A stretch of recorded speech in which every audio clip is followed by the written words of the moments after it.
Uy, kumusta mga adik? Welcome nga pala sa Norem Podcast kung saan Norem lang kaming gustong pag-usapan. Dahil never nawalan. Nakasama yung boses mo. Dahil never nawalan. Di ba? Pwede pala yun. Pwede pala. Kami nga pala ang yung source. Ako nga pala si Raf. Ako si CS. Dito sa podcast na to, meron lang kami mga gustong sausawan na hindi naman dapat kailangan. Pero we feel so inclined na ibigay yung aming mga comments and observations, pare. No? Ganyan kami ang tawag sa ganun. Sabihin mo yan.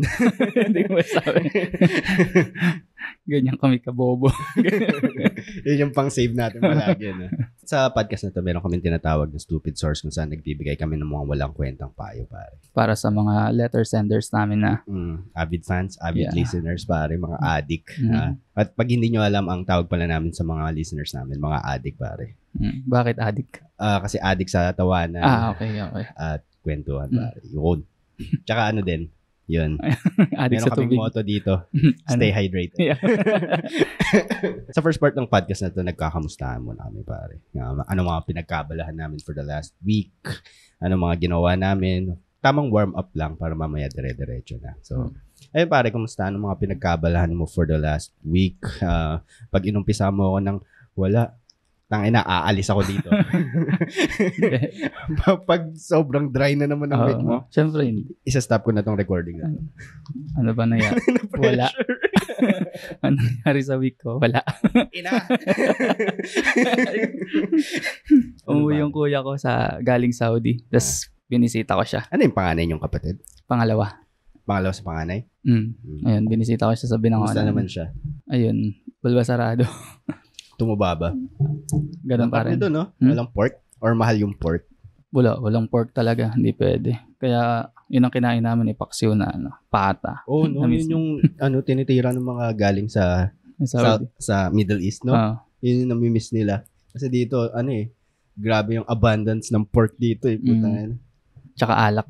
Alak din, no? Oo, kasi narinig ko dun sa Buhangin Brothers na podcast ng dalawang comedian sa abroad, shout out sa Middle East, na kailangan mo ata ng lisensya para maka-acquire ng alak doon. Parang ganun. Pero open na. Open na yung pwede nang uminom. At least dun sa tinitiran nila na bansa. But dun sa tinitiran ng kuya mo, wala at all? Ano siya, Riyadh yata. Kaya, Saudi talaga siya. Saudi. Saudi, pare. Yung batayan yung Saudi. Kaya gaano ka-Saudi yung bansa niya? So, parang ganun, no? Alak nila kape. Talaga? Totoo yan? May amats yung kape, ganun ba? Hindi naman. Doon nila binubuhos yung nila. Gusto nilang makalasa bukod sa tubig. Kape na lang. Kasi 'di ba meron yung mga bansa na yung alam mo yung hash? Hash. Ano yun? Type ng hallucinogenic ata yun. Tapos legal yun sa Middle East. Parang yun yung pamalit nila sa marijuana. Parang gano'n. Hash. Hindi legal. Hindi ko alam nagsasalita lang ako. Galing sa puwet ko.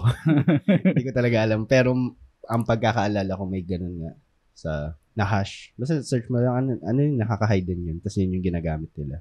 Ang nilalagay din sa shisha. Parang gano'n. Okay. Ayun lang. Naginom kami. Tapos kumain. Ano pa ba? Yun, nag-open mic ako nung Tuesday ulit sa Wicked Dogs. Ang ganda ng ang open mic. Puno yung tao, tas may 13 years old. Talaga? Andun si Tapa Lord. Andun ulit siya. Sa tingin mo, sineseryoso niya yung pag-open mic? Gusto niya base sa mga follower niya na ako. Nag-follow na ako sa page niya. May mga post siya na gusto niya talaga mag-stand up. Kasi meron yung mga nagbo-bucket list, di ba? Yung tingin nila sa akin noong una, nagbo-bucket list lang. Yung talaga. Kasi depende rin kung gaano mo kagusto Kung marami kasi yung mga nagtatry lang tapos sasabihin it's not for me, ganun. Pero ako gusto ko talaga to kasi parang pangarap to So kaya ako bumabalik-balik. So parang ganun. Gusto ko. Bucket list mo lang tapos nag-champion ka. Yung si Sherwin ilang beses pala nag-open mic, si Teneshi. Bucket list niya lang daw ba? Hindi bucket list. Ilang beses pa lang siya nag-open mic tapos umabot siya sa finals. Tapos hindi siya dire-diretso, no? Hindi. Kasi yung sa money side din ata yung pagkakakwento niya. Hindi niya masabi daw sa sinasabi ko sa podcast. Hindi niya masabi sa mga pamilya niya, yung ginagawa niya kasi hindi maintindihan. Tapos baka hindi na daw siya bigyan ng pera. Mm. So, ang ending, naghahanap siya ng work. Tapos sabi ko, anong year mo na sa college? 3rd year. Tapos ayaw mo na mag-aral, sabi ko. Sabi, Ang tagal tinatamad lang. Tinatamad na. Gusto mag-work. So, nag-work siya ngayon, tapos di na nakapag-open mic. Yun. Sayang naman. Kaya dapat hindi ka nag-work. Oo, tama. Nakakasira sa open mic yan. Tingnan mo si Josh. Ayan. Ikaw man, kumusta? Walang nangyari. Wala. Ay, ako na. Nagka-show kami sa Kalye Comedy. Nga pala, kumusta? God damn, ganda. Nag-open ka kay... Ay, bago pala yun. Nanood kami kay Red Oliero. Ayun, sige. Ang nakaka-inspire. Parang may mga time sa pag sa stand-up ko na, ang galing ko. Parang ganun. Tapos pag nakita mo si Red, ay puta, wala pa ako. Wala pa ako sa katiting niya. Yung stage presence niya, yung stage acting. Kasi, di ba, yun nga, ang stand-up acting on stage, yun, na mag-isa ka lang. So, kailangan mo ng maraming voices. Kasi, alam mo yun, natitik niya lahat ng box na kailangan mo. Lahat ng tools na kailangan mo pag magsa-stand. Tapos, nakaka-inspire yung mga ganun. Tapos, nung dumiretso na kami, afternoon, yun pala, sana makuha yung show niya or yung stand-up special niya sa Netflix. Kasi feeling ko ipipitch nila yun, di ba? Parang feeling ko, or nararamdaman ko pala na ang mangyayari, magkakaroon na ng general interest sa stand-up comedy pag nalaman nila na may ganitong klaseng comedy. Tapos magkakaroon na sa Cebu. Tapos magsa-start na sila ng mga group sa Davao. Tapos magkakaroon na ng touring comedians. Yung mga ganon. Ba't ngayon ba wala? Wala pare. Wala naman kasi dito lang naman nasa loob lang ng NCR yung majority ng mga comedians. Meron naman mga nag-try yung comedy Oragon. Hindi ko lang bigas dun. Oragon ba o Oragon? Oragon. Tapos feeling ko magkakaroon ng comedy Cebu. Nakita ko dati meron pero hindi naman active. Tapos yun. Kasi sa States ganun, di ba? May mga touring comedians, nabubuk sila. Kasi ang daming States Tapos hindi naman pantay-pantay ang laki ng mga comedy sa kanya-kanyang states nila. Halimbawa, malaki sa New York, malaki sa LA, malaki na ngayon sa Austin dahil kila Rogan, mga ganun. Pero nakakapag-tour pa rin sila sa Hawaii, iba't ibang states. May mga wala masyadong may audience, may paying audience na rin. So, ayun, feeling ko na yun ang mangyayari pag nagkaroon na. Kasi magiging mainstream. Kasi ang Netflix ang ultimate na tawag dito platform. Hindi, may word ako na hinahanap tawag dito. Platform? Platform yata. Ang tawag, ayan ko na. Netflix, yung ultimate validator sa mga artist, stand-up, ganun. Halimbawa,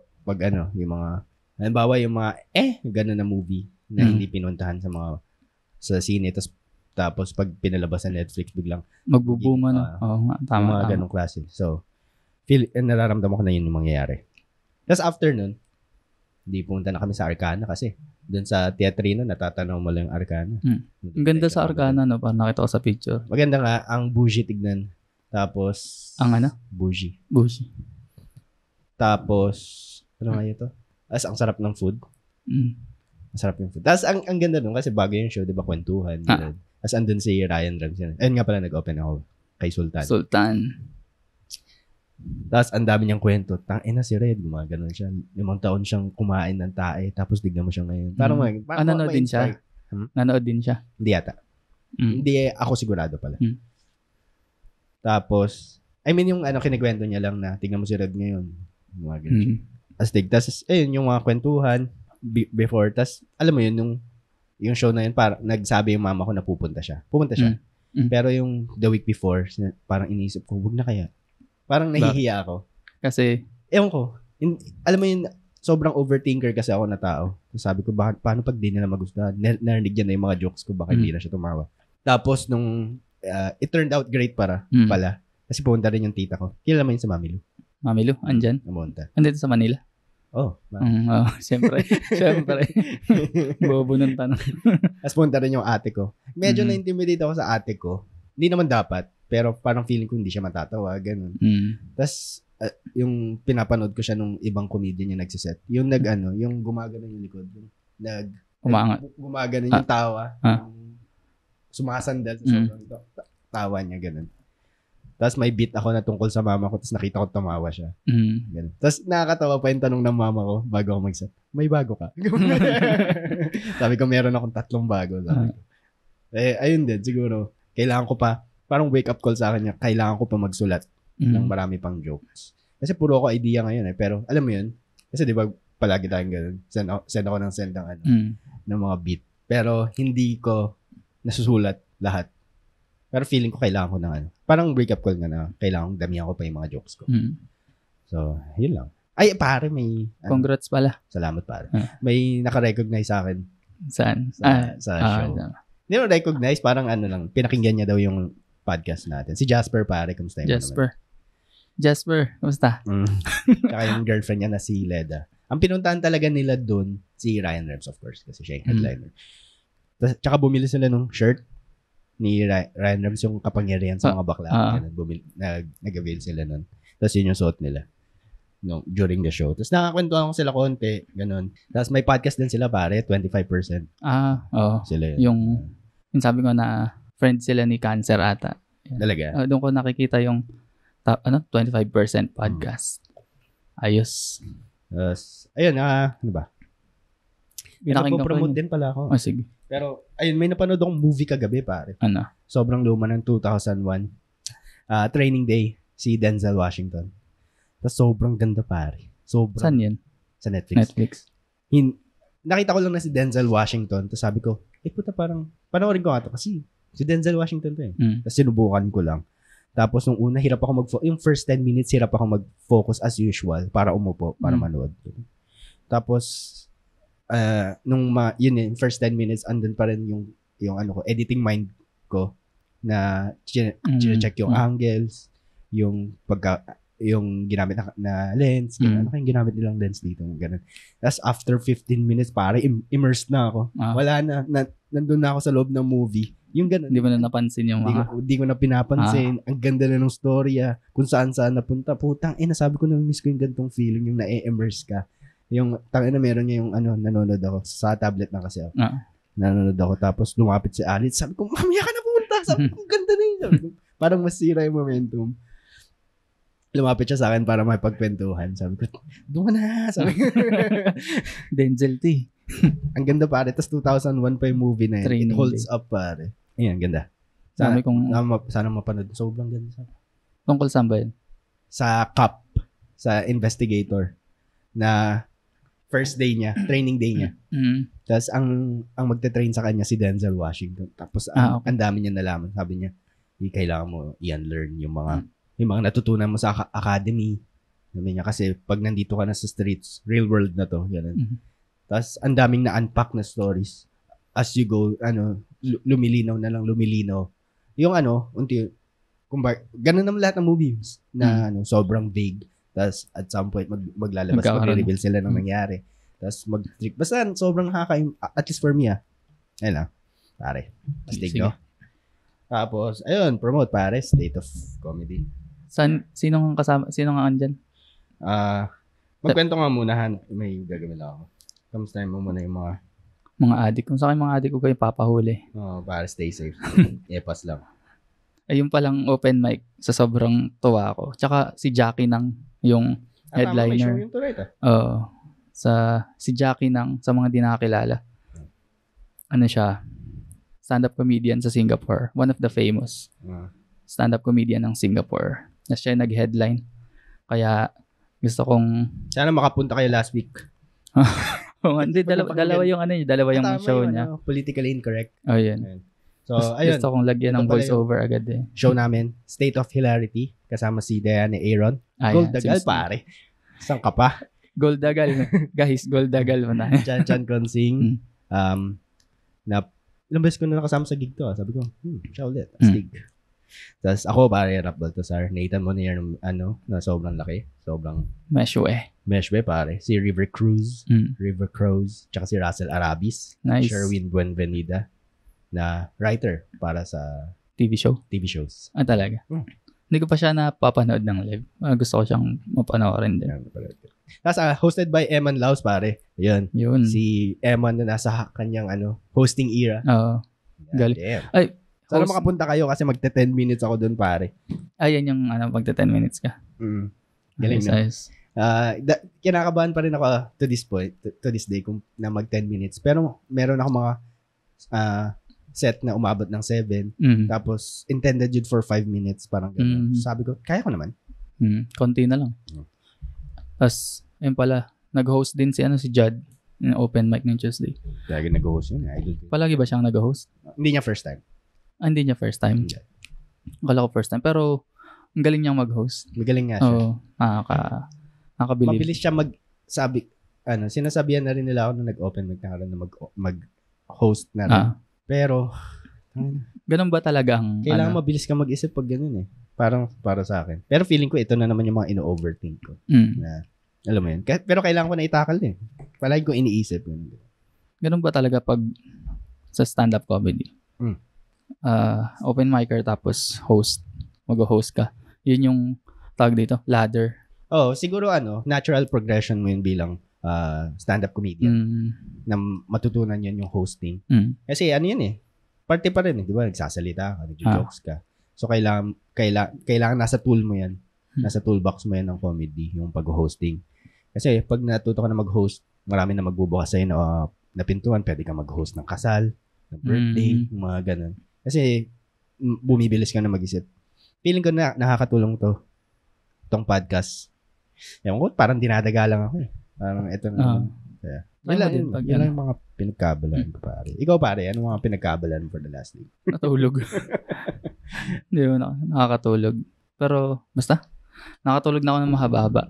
Meron ba tayo may mga newsfeed ba tayo? Wala. Merong isa, pero tingin ko maiinis lang tayo. Yung mga, ano ba ito? Mga trabahador ito. Mga employees na nag-team building sa isang resort sa Laguna. Napanood mo ba yun? Napanood ko yun. Napanood ko sa Reddit. Pero hindi ko na, napanood ko yung video pero hindi na ako nag-investigate.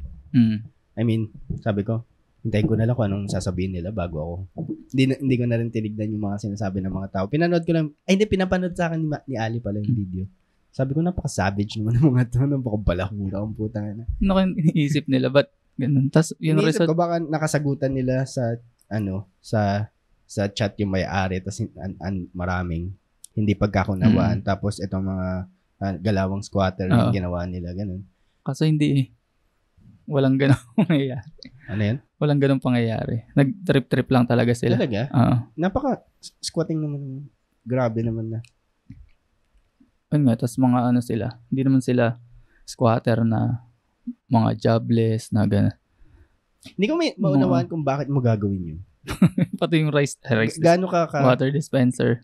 Gaano ka-asshole para umabot sa gano'n. Pero meron ka bang karagdagan information?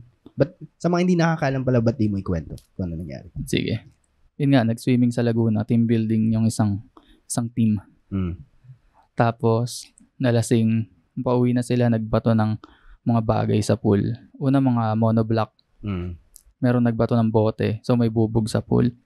Tapos yung isa, yung mga lamesa din, yung grill, naibato din nila sa pool. Kaya puro mantika. Ang pinakamatindi, yung water dispenser, binato din.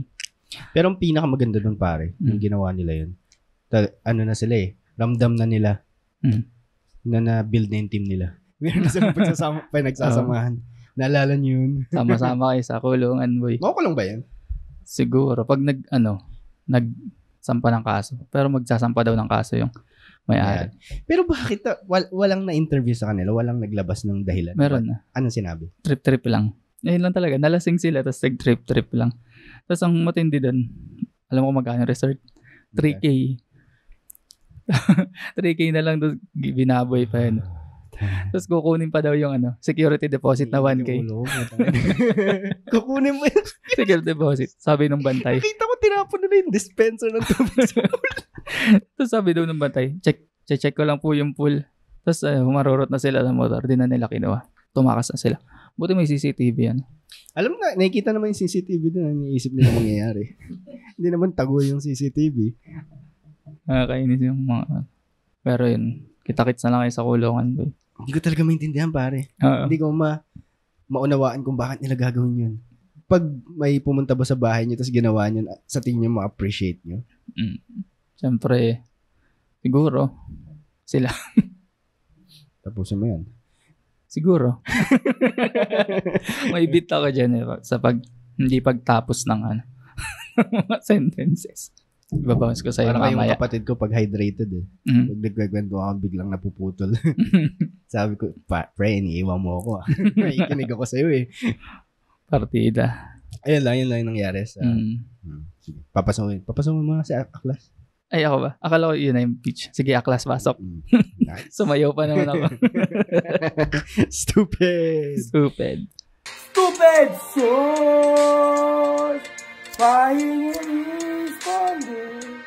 Stupid! Ayun, kamustahin mo naman yung ating letter sender, pare. At ayun pala, kailangan namin magbigay ng disclaimer. Ito mga bibigay namin payo. Hindi namin intention na makatulong. Kung nakakatulong man kami, mission failed. Yeah. Pwede mabasahin ang problema ng ating kaibigan, pare. Sige. Pangalan nito ay si Kim. Si Kim? Kim. Sumulat siya. Ang sabi niya ay, komprontahin o deadmahin. Sabi niya, need your advice or opinion. Norem Podcast, sabi niya. Pinangalanan tayo. Hindi po kasi ako makatulog kakaisip. Na-stress po ako. Ganito kasi yun. Yung live-in partner ko habang natutulog, nagsalita siya na, sipsipin mo, Bea.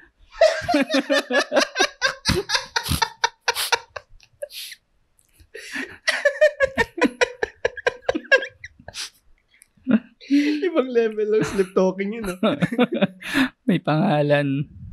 Talagang specific yung gagawin. Sipsipin mo, Bea. Yung kilala ko pong Bea is yung ka-work niya na cashier.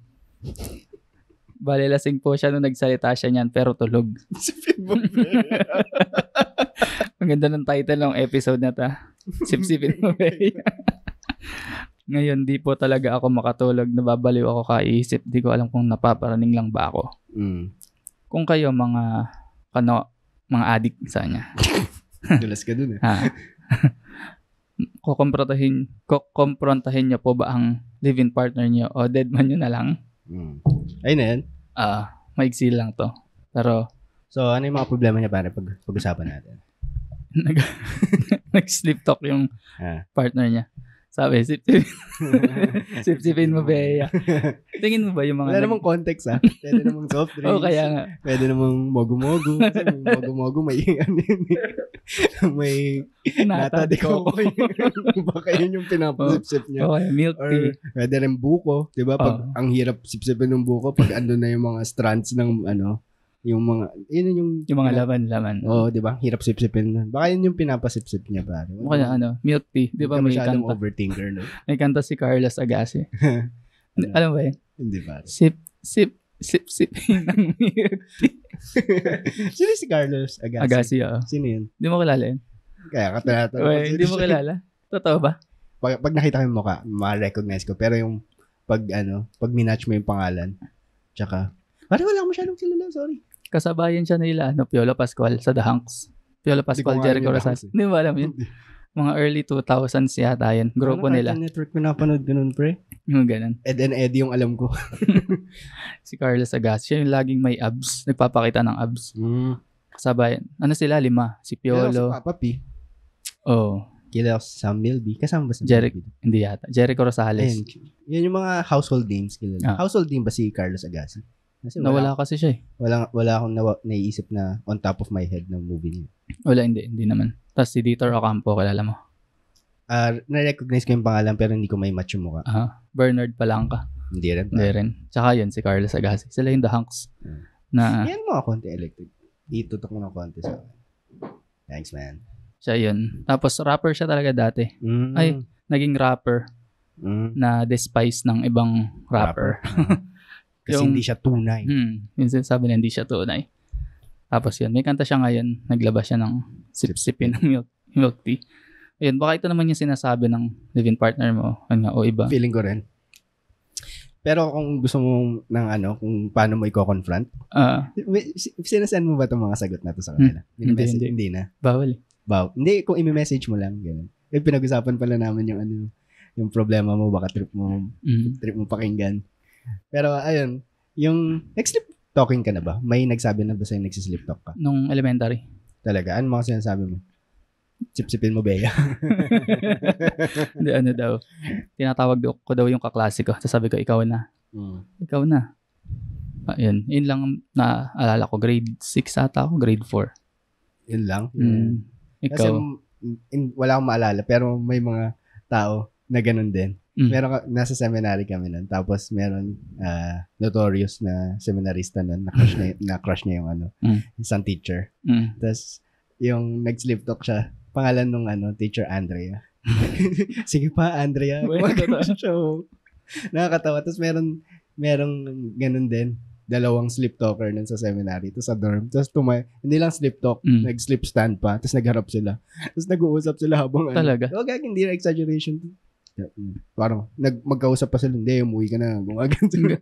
Ikaw umuwi. Gumagan. Pero feeling ko naririnig ng tenga nila. Pero hindi nila alam na nag-uusap sila. Siguro sa panaginip lang. Astig yun, yung pinaka-astig na nangyari nun. Kasi may ganun yung naririnig mo. Halimbawa, naririnig mo may tugtog ng halimbawa K-pop sa panaginip mo. Tapos pagising mo, tumutugtog yung K-pop sa may nagpapatugtog ng K-pop. Parang na-adapt yung... Pagising ka na nun. Kasi pag nasa deep state ng sleep ka, may nagbablock sa tenga mo eh. May part ng tenga mo na nagbablock. Kaya pag nagugulat yun, di ba pag ginulat ka, nagigising, yung buong, parang may biglang magigising sa utak mo. Ewan ko, nabasa ko lang yun sa Why We Sleep na libro. Pero hindi ko tinapos. Hindi ko kaya. Nakatulog ka. Yun yung plano. Nakakatawa pa yung mga prologue. Prologue ba, epilogue? Basta yung upaw ng salita. Na pag nakakatulog ka, pag binabasa mo to, mission successful sa akin. Parang ganun. Ganda. Pero hindi ko tinapos. Pero maganda. Kasi ang dami nagsasabing basahin. Ay, meron pala akong ganyan. Natutulog kami sa chapel. Nung mga high school kami. Sa mga pews? Ganun? Sa pews? Pews ba tawag? Anong pews? Yung... Pew. Hindi, naglalatag kami sa... May pastoral, di ba? Pag born again pala, ang upuan yung monoblock, no? Wala kami tutulugan. Sa kayo lumuluhod? Lumuluhod ba kayo? Hindi. Talaga? Pero yung dati naming church, bakit? wala kaming kutsyon sa ilan. Pero kung mabibigyan kayo ng pagkakataon. Tanong ko nga yan, no? Kung bibigyan kayo ng luluhod ba kayo? Luluhod ba kayo? Kung may magdo-donate ng kutsyon sa Kung may maglalagay ba ng holy water, ididip ko na yung kamay niyo. Kasi walang budget masyado, di ba? O pwede nga yun. And bring your own, di ba? Babas-basa na lang ni Pastor. Dadala ka ng unan, luluhod. Di ba? Ayun yan. Hindi talaga innovative yung yun. Born again. Ayun, pero dun sa luma na. Di ba sa sinihan yung yung kadalasan na venue ng mga victory ganun. So, nung nakita mo yung pila papasok sa simbahan, unan sila. Siyempre may yaman yung mga victory. Eurotex ba yung... Pero yan, pero yung church namin, yung mahabang kahoy yung upuan kasi dun. Pwede kayo matulog. Minsan sa pastoral, ganyan. Meron magkapatid kaming kasama na naginip parehas nag-uusap. Tangina, solid na, no? Tapos tinatawanan lang namin. Ang dun, hindi nila maalala kung ano yung panaginip nila. Oo. Yun sa inyo ba? Yung hindi rin nila maalala. Merong sleepwalker kasi isa talaga dun eh. Tayo na dapat nga yung mga sleepwalker, tinatali yung paa. Para pag mag-attempt silang mag-sleepwalk, matutumba sila. Tapos magigising sila. Hindi ba masama yun? Baka mabago kong ulo. Tama naman. Pero yung siguro, hindi maintindihan ng mga babae na may mga na malikot ang isip ng mga lalaki, yung mga fantasy nila. Posibleng sobrang mahal ka niya pero tumitingin pa rin siya sa ibang babae kasi parang nasa human nature na ng lalaki yun. Hindi ko dinedefend na tama yun. Tsaka una sa lahat, tulog siya. Na unconscious siya.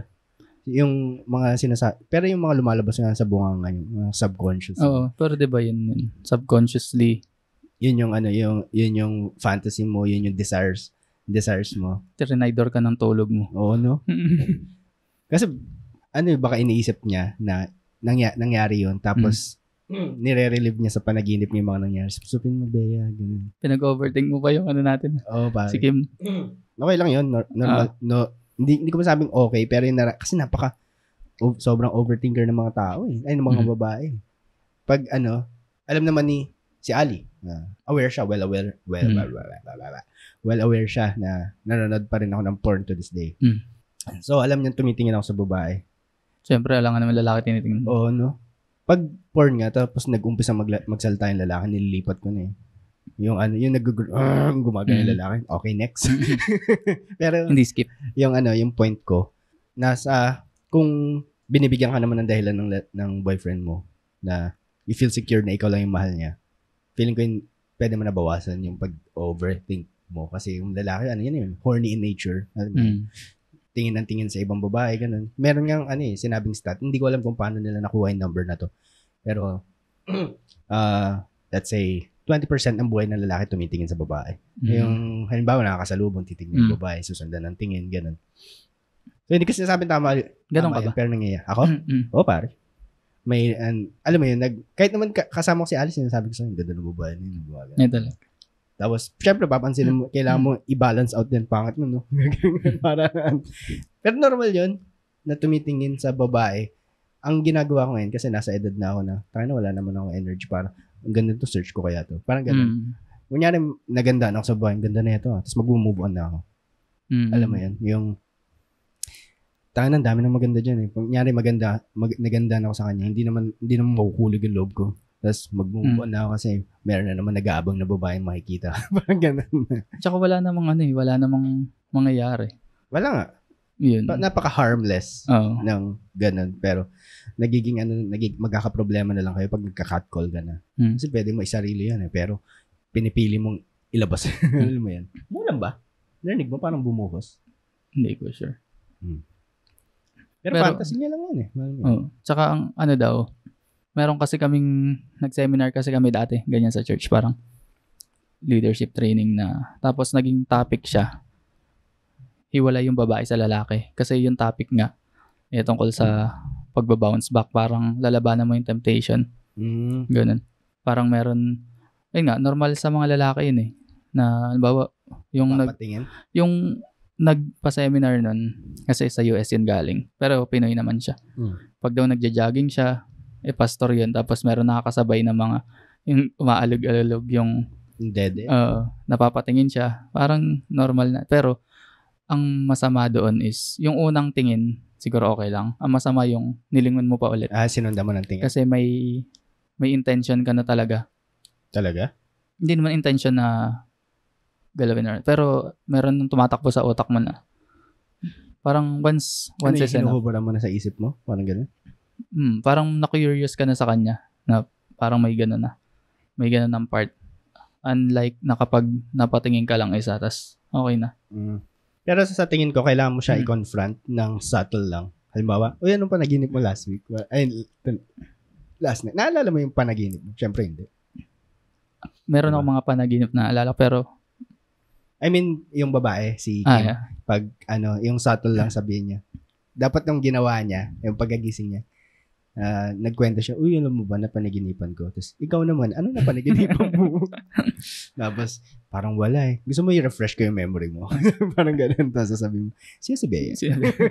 Kumusta si Bea? Yung cashier. Parang naliland yun. Kakanood niya kay Leland yun eh. May movie cashier na yun. Siguro, bagger siya. May movie na yun. Alam ba yun? Yung kay, tama na ito. Basta yung Fangirl, yung sa movie na Fangirl. Oo.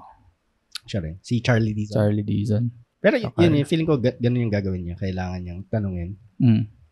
Kasi yung nangyayari sa'yo, kinakain ka eh. Parang inisip mo may nangyayari na sa kanilang dalawa. Ganun. Posibleng tama ka, posible rin hindi. Kaya, so para at least wala na siyang tanong sa isip niya. Kailangan niya kumprontahin. Tas alam mo yun, kung wala naman talagang meron sa kanila, wala naman talagang meron. Walang norem. Pag wala naman talaga namamagitan sa kanila, sa kanilang dalawa, napaka-weird para kay Bea yun, no? Na pag nalaman, ba't di mo na ako pinapansin? Parang gano'n. Sasabihin niya ba? Tingnan mo, sabihin niya. Kasi ng pila eh. Ano yung sasabihin ng asawa niya? Na naginip ka kagabi, sinabi mo, sipsipin mo Bea. Ganun. Sasabihin ng, pag mabilis ka mag-isip, oo, yung sa panaginip ko. Tama, buti pinaalala mo. Nakagat ako ng ahas. Tapos kailangan supsupin yung ano. Si Bea lang marunong. Tapos nung sinipsip niya na paungulaw. Saan ka kinagat ng ahas ba? Sa ulo ng ano.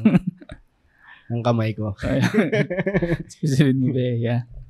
Ako wag mo nang komprontahin. Dahil? Wag para wala akong maisip. Maiba lang. Devil's advocate.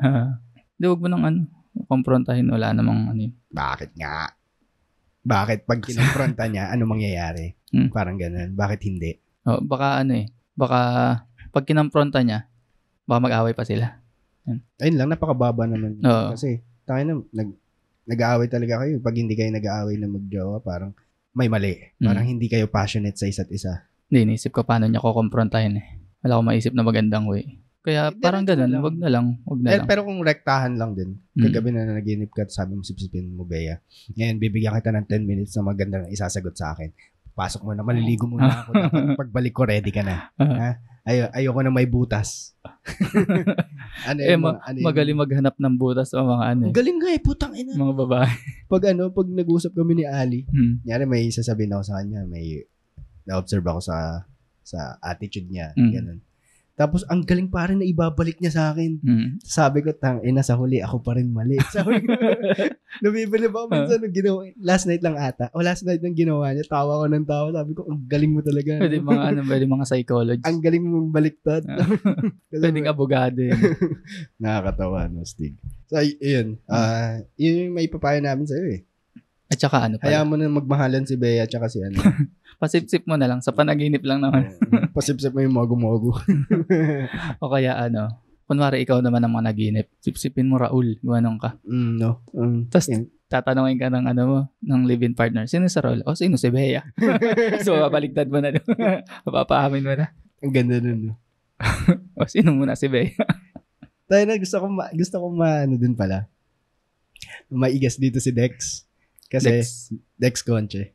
Kasi nung last na open mic, nakakwentuhan ko siya. About sa porn, pare. Pareho pala kami ng hilig na porn. Ang hilig namin na porn, yung mga homemade, couple, na nag-leak lang yung mga scandal. Mga porn nila. Tapos sobrang yung na-realize ko nung sinabi niya, na may kinikwento daw siya, may pinapanood siya na porn, na homemade, na alam mong couple. Kasi, nung nag-sex sila, kinis daw nung lalaki yung babae niya. Gumanats, I love you, good. Tapos kinilig daw siya. Natatawa ako kasi yun na yung nararamdaman ko. Gusto ko yung porn na nagmamahalan kayo. Parang wholesome nung porn na yun. Gagi, sobrang solid nun. Kaya parang mga Chito Miranda, ganun. Tapos nagkaroon kami, nagpakitaan kami ng mga links na pinapanood. Tapos meron yung nagpakitaan kayo ng yung mga porn na tawa kami ng tawa kasi halatang nabitin yung babae, ganun. Tapos nakakatawa.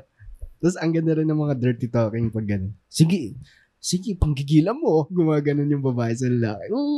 Talaga. Gang. Tawa ako dun sa kiniligin. Sana mixer na tayo tsaka third mic para mapapunta natin yung mga si Dex. Parang sarap din ng mga kwentuhan pag malaya ka magkikwento Yung yung tinatawid niya yung cancelable palagi na linya. Yun? Seryoso siya nung sinabi niya yun. Seryoso siya. I mean tayo, parang nagkwekwentuhan tayo. Kinilig ako parang.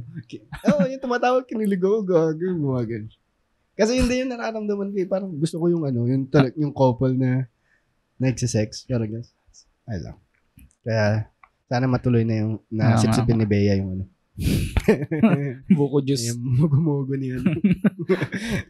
Na mister mo. Alam ba yung letter sender natin? Ayun lang. 42 minutes, pwede na to. Para mabilis i-edit. Any last words? Okay yan Wala, ayun. Ayun lang payo kung managinip ka rin para mabaligtan mo na yun. So, ito nga pala. Again, ang Norem Podcast, pare. Kung saan Norem lang kami pinag-uusapan. Katulad nito, na nagbibigay kami ng mga walang kwentang payo, kung saan kami napupunta. Pinag-uusapan din namin yung mga fantasies namin.